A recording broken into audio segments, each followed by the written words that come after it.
Hi, Charlotte. It's really good to see you, and I'm glad that we've both got our cups of tea. We have. We did check before we started, there was no gin in either of them. Um, it's really weird that we're still in lockdown, still being asked to stay at home, although obviously now with a new alert status, but planning to go back to work. And I don't know about you, but I've been seeing this rise in mental health problems in the local community. And I know as somebody that owns a business that I'm increasingly worried about this. And we've been discussing it for some time with regards to mental health first aid, which is why you're on the call really to talk to us about mental health first aiders. And obviously it's Mental Health Awareness Week, so it seemed like a perfect opportunity to get together. They focused this week on kindness. I'm seeing a huge amount of kindness about in our village, which I think is great. Even things like the capping for nurses on a Thursday, and I know that you do that with a very personal interest in that space.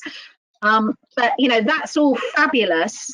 But there's probably a whole load of trends that you and I just need to explore. So let's just open it up. And what are you seeing at your end with regards to kindness and any trends in mental health problems? I think kindness, for starters, is everywhere at the minute. I think this lockdown and everything with the pandemic has really highlighted how human connection, whether it be virtually, as we're having to do at the moment, or obviously in normal times, that face-to-face thing, how valuable that is. And yes, technology is wonderful and it's really enabling us to do so much. But the kindness of checking in on neighbours, just having that time to actually ask if we're okay. One of the big things that I'll normally say on training is that it's very much part of conversation that we say, morning, you okay? So we walk into the office and we don't really care for the answer. And I think this pandemic has sort of made us realise actually we do care for the answer and we do want to know how people actually are doing. And I think that's probably the biggest way people are showing kindness at the moment and truly checking in with each other. In terms of mental health, I think you're right. I think this is really shining a big torch on how we need to start listening up and matching our mental health with our physical health. They're both as important as each other.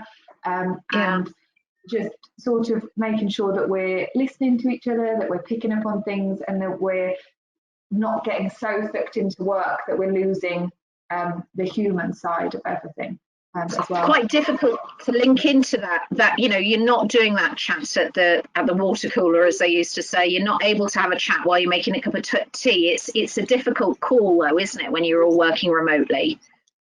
Massively. And a couple of companies that we've been doing training with have explained to us how they're actually doing some of these virtual things that we're all doing lots of at the moment, but they're doing some of them for social aspects, not just work. And that's been working really well for them to just make sure that people are having that social time if they want to. They're not being forced to, but if people are wanting to have a sort of virtual lunch break or whatever it might be, that there's an opportunity to do that once a week, once a month, however often seems suitable for your working environment. But I think it is important because you're right, we haven't got that face-to-face interaction and we are all missing it. Yeah, it's that human piece, isn't it? You know, humans, even if you're really task focused, humans still want to talk to other humans at some stage during the day. Yeah, it's a really one. So you're saying there's good practice of things such as these phone-ins. Are you seeing anything else that you're seeing that you'd say that is good practice at the moment? I think. Well, I personally feel very passionately that everybody should have some level of mental health training within their organisations because it's vital to give your staff the ability and this confidence. I think it's all about confidence. We can all sit there and say, oh, well, it's simple that you can have a conversation with somebody, but not everybody feels that confident to have that conversation when it's perhaps a difficult conversation. And it's enabling people with that confidence. And I think that's quite key. And there's so many things out there at the moment. You know, lots of companies are doing webinars. We've been doing a Mental Health Monday where we're putting up little videos and little snapshots of really helpful things. And sharing those things with staff is just as useful as just giving them some tips on how to help themselves, really. So do you think it depends on how old people are, whether they're embracing some of the, because I know that you did, breathing, you did a breathing technique the other day on one of the videos. So are you seeing that, and I know one of the people we were hoping to talk to today was very much into yoga as a relaxing means. You can't do a yoga session at 10 o'clock in the morning. Well, you could, but you'd have a very strange working day. Are you seeing different ways that's finding itself into the workplace, and does it matter if it's a different type of workforce? Are certain companies more likely to embrace it than others? Yes, I think is the short answer to that. There is a definite difference depending upon the age of staff, the gender of staff, the sort of history of how the workforce have sort of got used to their culture. The culture is definitely a big part of it. But I think there's so much you can do now that's really, really simple, and nobody has to know you're doing it. And I think when I'm doing training, that's a big thing that I say, because I agree, if you got up from the desk and you started doing the downward dog, people might look at you a bit funny.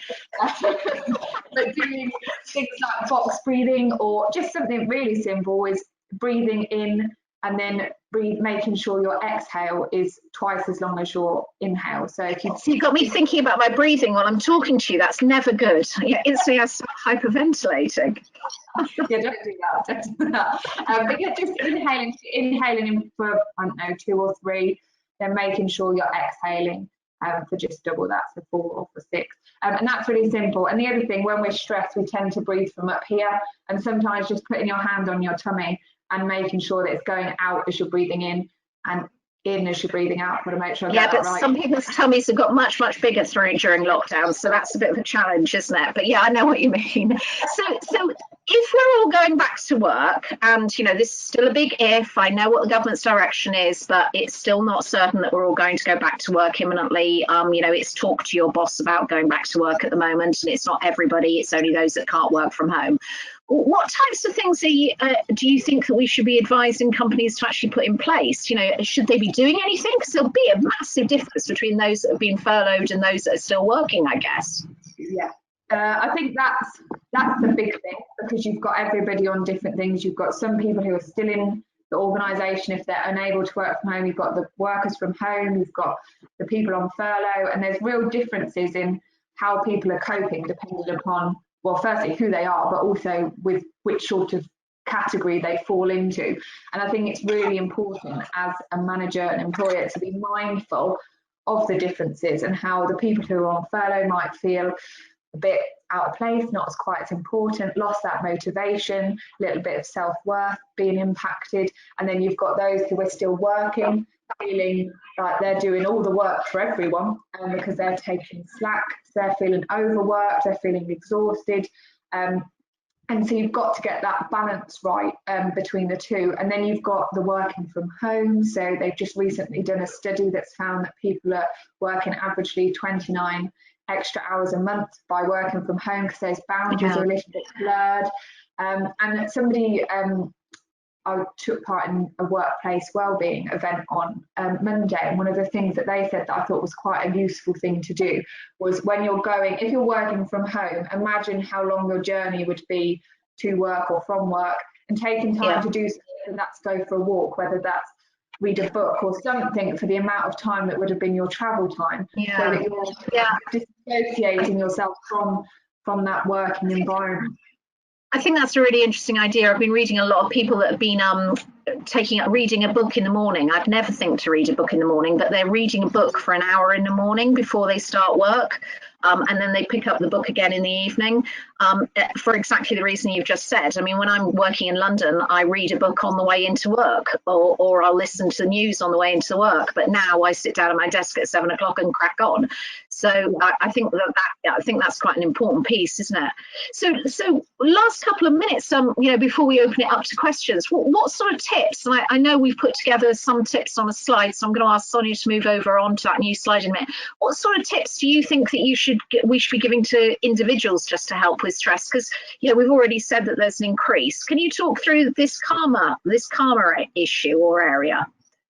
Yeah, so all of these things that are on there, so obviously everybody can see that, are fantastic in terms of, they're just things on making you more mindful, listening to yourself. I think sometimes we're so busy that we forget to listen to our basic needs, and our basic needs are so important. And I always say to people, if you know, we're all children underneath it all, we've still got the same needs as a little one. And if a little one was feeling stressed or upset, what would we do? And we'd make sure they've got nice food, they're well fed, watered, you know, all of those things, that they're getting a good night's sleep. Just making sure we're looking after all our basic needs is really, really important. And then, as I say, the breathing exercises on there, they've got things about drawing or writing down or things like that. Some people find different things work for them. And another thing is being organised. I think on there they've got making a list of things. I think being organised is really key, especially if you're working from home, making sure that sort of tidy house, tidy mind thing, making sure that your space is organised, you know where your workspace is, you know where your home space is, and differentiating between the two can really help with those boundaries. And just going back to the thing that I meant to say about the going back to work thing, I think a big thing we've got to be mindful of is how high the fear and anxiety levels are at the moment. Fear and anxiety and scaremongering, and you know, we're all really feeling that fear, and the fear of going back to work, and the fear of children going back to school, and the fear we've adapted now to this life, and to adapt again feels quite a big step. And I think an employer needs to really look at being mindful and aware of people's anxieties and working out huge communication tools on how they're going to really enable their staff to feel safe and secure to return to work. I think that's the key, really. Yeah, and we were talking before we started, weren't we, about our masks. So these are our wonderful masks. Let's show them off yet again. Made by one of our local companies, which I think are just cute as anything. But I can't see the blokes in our business wearing those. So we've also got far more dull ones.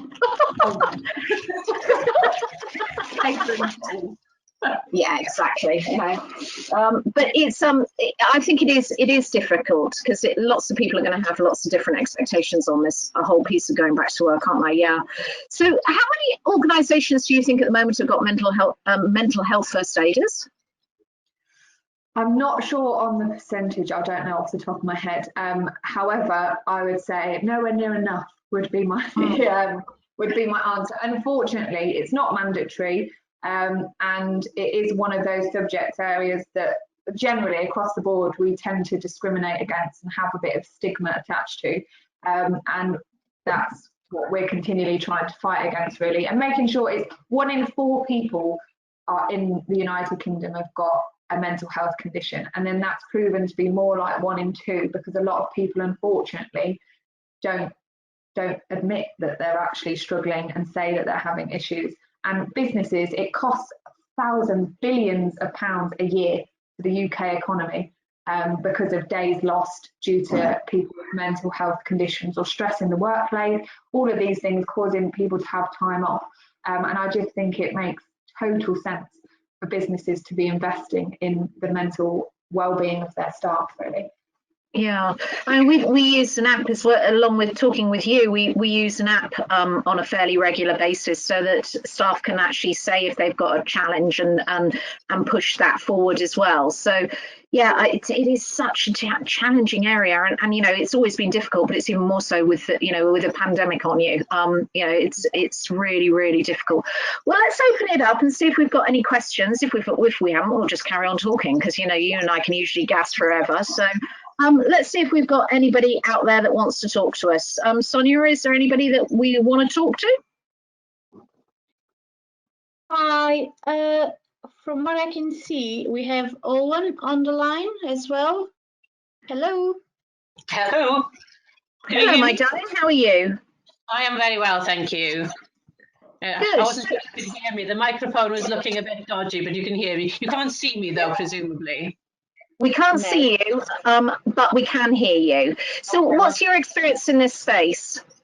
Well, I think I'm now freelance, but when I worked for a large company, I'd noticed there was a lot of changes that were made. And over the last few years, certainly, I totally accept everything that Charlotte's just been saying about the fact there's still a load more to do. But I was certainly encouraged as a manager that it was an area that was being given a lot more attention.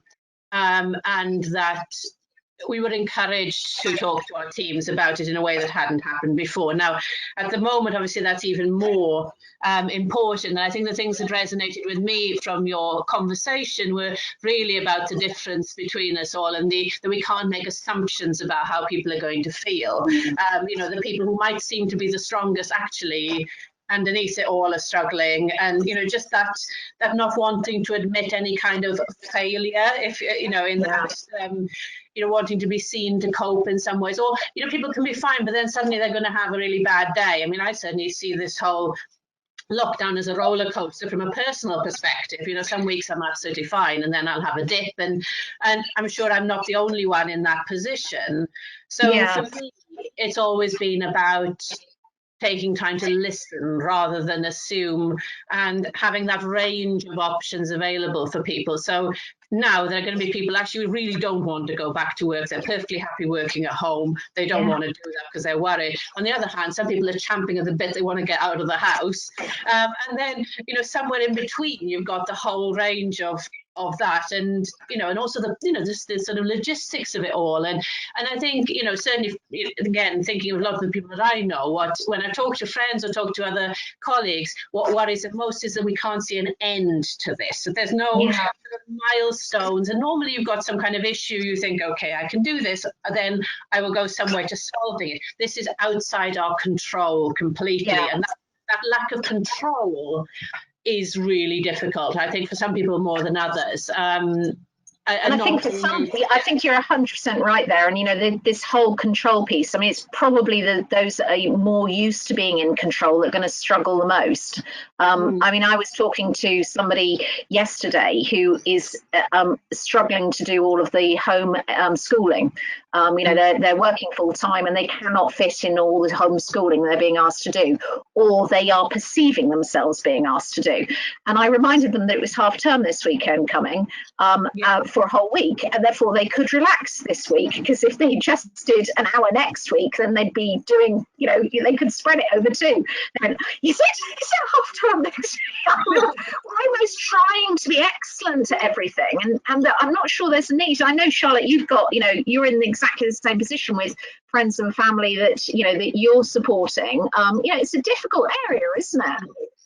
I think there's so much pressure on all of us, and I think that thing of we are all different, and this is creating a lot of anxiety. I think the control thing just adds to that, and none of it's all unknown, isn't it? We don't know when we're going to go back, and I think the homeschooling thing, you're completely right, people are really struggling. If you're still working and you're trying to homeschool your children, it is a massive challenge, and I think we're forgetting that sometimes, and actually children are learning so much anyway. I'm not sure schools would approve of me saying that, but they're learning so much with baking, being out in the garden, going on walks. If they end up doing 2 of the activities the next day rather than doing them that day, it doesn't really matter. And I think we've got to be a little bit kinder to ourselves. We started this talking about Mental Health Awareness Week and being kind.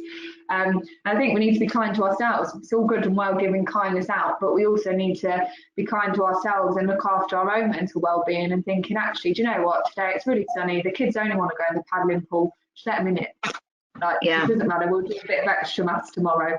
So it's that focus on one, and then team, and then bigger, isn't it? It's it's focused down and then out. And making sure that inner peace. I mean, the things that are on that, I don't know what you feel, Owen, but the things that are on that chart sort of say it, don't they? What makes me happy, what's good for me. So it focuses on the individual as well as the team, as well as the country, as well as the village, the nation. It's not just, you've got to look after all areas.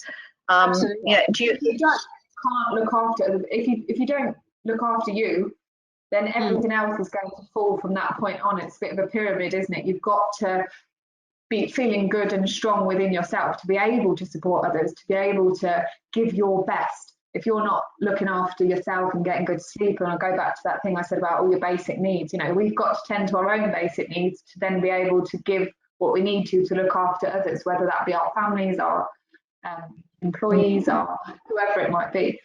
So in your book, I mean, Owen, I know you've been a manager in the past. You know, in your book, Charlotte, is the mental health first aider, are they in some ways taking the role that used to be taken by old-fashioned HR managers and HR departments that used to look after, you know, the needs of the individual within the workforce? You know, you used to be able to, you know, most organizations don't have HR managers in quite the same way any longer, but you used to have somebody you could go and talk to that wasn't your direct boss. And, you know, they were in effect, you know, taking some of that part. Do you think there's any correlation there? Is it because we've changed the organization structure of most organizations? I think there is an element of that. And then I think the other thing that having sort of mental health first aiders and mental health people who are trained within the organisation, I always say it's good to have a good mix from the organisation, because somebody might not want to necessarily go up, they might want to talk sideways to somebody, or they might want to talk to somebody who's from a completely different team. And it doesn't necessarily have to be scaled up. And I think often with how our organisational structures are now, the only way we have to talk if we need to talk to somebody is to go up. And sometimes we don't want to go up because of our fear of discrimination or the stigma around it. We just kind of want to sidestep. And it's just making sure that those sorts of things are available and making it as accessible as possible, because I think it's all good and well having this training, but people need to know who are the people who are trained, who's happy to, and they're not replacing counsellors.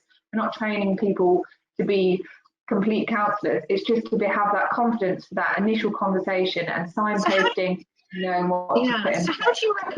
how do you recommend who is the mental health first aider and how people know about it? I mean, you know, if you go into my office and you'll see the sign that says first aiders, but it doesn't say mental health first aiders. Should there be a notice as well? Or, you know, how would you recommend that it works?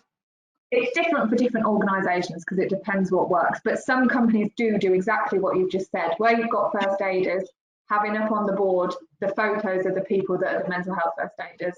So you know, X1, whoever it is, they are the people that are confident to have that conversation. It doesn't mean you can't talk to somebody else, but it just means that they are the people to have that conversation with if you wish. And then Severn Trent Water actually have, which I think is a brilliant idea, not everybody's for it, but they all have to wear lanyards in the office anyway. And they have a different colour lanyard for the people that are mental health trained. So therefore, if you see somebody with, I don't know what their colours are, but say it's blue, but somebody who's mental health first aid trained, then they know that those people, anyone with a blue lanyard is somebody that you can go and talk to if you're feeling a bit worried. They are given, which is so vitally important, they are given from the top to say so that if somebody comes to talk to them, they're allowed to leave their work to have that conversation. Because I think sometimes we're so quick and busy in life that we're like, I haven't really got time to talk to you right now. And if somebody gets shut down when they're really struggling, to then pick yourself back up and try again to talk takes a lot of strength. And sometimes that's people, it shuts them down. So it's really important that we do give people the time if they do come to us. Is that your experience as well, Owen? Yes, I think it's certainly when in the last organisation I worked for, it was done in that way, that people were designated in some way. Either we did use lanyards and things like that as well, and we knew for our area who they were. But that was coupled with, and I think this is so important from the top, you know, it was an initiative that was supported from the very top of the organisation, and all managers were expected to have some level of training. Okay, we weren't the first aiders themselves necessarily, but to have a basic level of understanding, because as you say, people might choose to talk to different people. Yes, they've got the dedicated first aiders, and I think that's brilliant. But they might want to talk to their manager, and might come up in conversation with their manager because of something else. And then the other thing we did traditionally before perhaps the more sort of mental first aider thing came in was we had buddies for people within the department, particularly newer members of staff. But that thing about always wanting to talk up, but talk across, or to somebody who you feel is perhaps less, you know, what you say isn't going to go any further, and I think that does make a big difference. I'm smiling because I've just reached for one of my favourite books, which is Our Iceberg is Melting by John Cotter. who's a change theorist, but he talks about his change managers, and he doesn't define what change. In effect, we're saying that, you know, that change can be anything. He talks about his change managers and his change agents being wearing badges, wearing lanyards. And you know, it's quite interesting. A lot of what you're saying, you know, he talks about making sure that you're communicating it clearly. He talks about, you know, what's the big problem. Well, the big problem here is, you know, that people are going to be terrified about coming back to work. He talks through his big problems. So a lot of what we've been just discussing, you know, fits into John's book perfectly. And those that know me well would laugh at that, because I'm always pulling out Kotter and saying, oh, it's a Kotter thing. But you know, it's interesting how we've sort of gone almost in full circle. So we've said, you know, it's partly to do with giving people the time.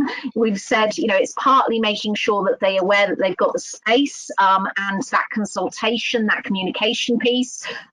We've said, you know, it's useful to have trained people, and indication of who those trained people are. But I think that, you know, this is such a big area. You know, I was talking to a friend yesterday who I was hoping we'd have on the panel today, who works with animals, and she says that actually a lot of people are finding animals great stress relief at the moment.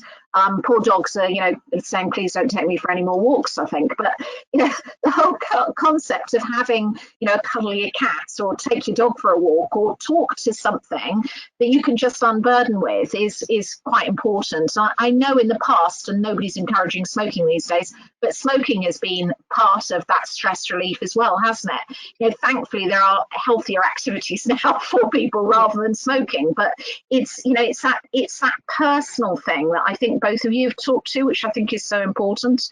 Well, we said that we'd only talk for about half an hour on this subject, and we've come to about the end of our half hour. This was supposed to be casual and just a chat, which is what it's been. So I'm really grateful for both of you coming along. Sonia, I know that you've recorded this, and I'm hoping that that there isn't a problem with reusing it. But you know, we know that mental health first aid is absolutely really important in most businesses. I think the end of Mental Health Week, I think there has been a big push this week. It does help that the Royals are really into it. So we've seen the Royals on the telly on it. I think that makes a difference. And I saw yesterday they were talking about football, actually. At the Prime Minister's question time, there was somebody talking about football, and you know, the fact that kids need to get back to playing football and kicking it around, and you know, that's what's good for them as well. So it's an interesting area. It's one I'm sure we'll discuss again. I'm really, really grateful that you gave us the time today. Thank you so much, and hopefully we'll catch up soon next Friday, another coffee and chat. Speak soon. Bye. Yeah, bye. Bye. Bye.